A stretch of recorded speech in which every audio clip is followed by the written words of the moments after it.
Potápačský tréning v Chorvátsku sa zmenil na nečakané dobrodružstvo. Partia Slovákov objavila pod vodou vrak lietadla. Ako prvý sa dotkli amerického bombardéra, ktorý musel núdzovo pristáť.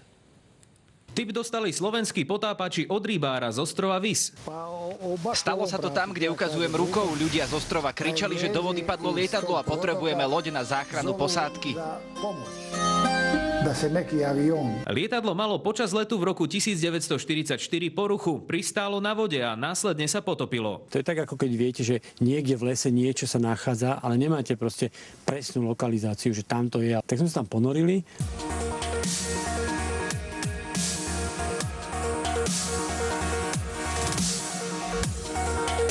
Spravil som dnu do toho lietadla. Ten interiér bol vlastne zachovaný tak, ako ho tí piloti opustili.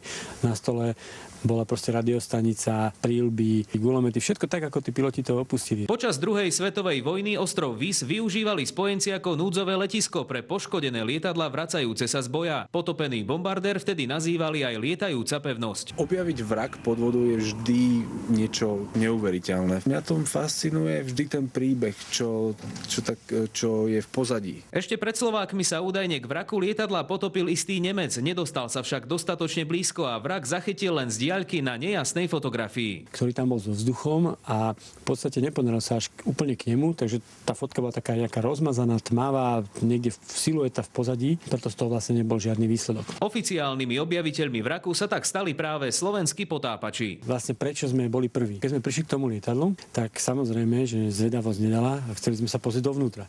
Som chytil kľúčku, chcel som otvoriť dvere, no a vlastne dvere mi vypadli z pántov. Objavený vrak lietadla tak dnes vďaka slovenským dobrodruhom ročne navštívia stovky turistov. Marian Ujházy a Jozef Demeter, televízia Markíza.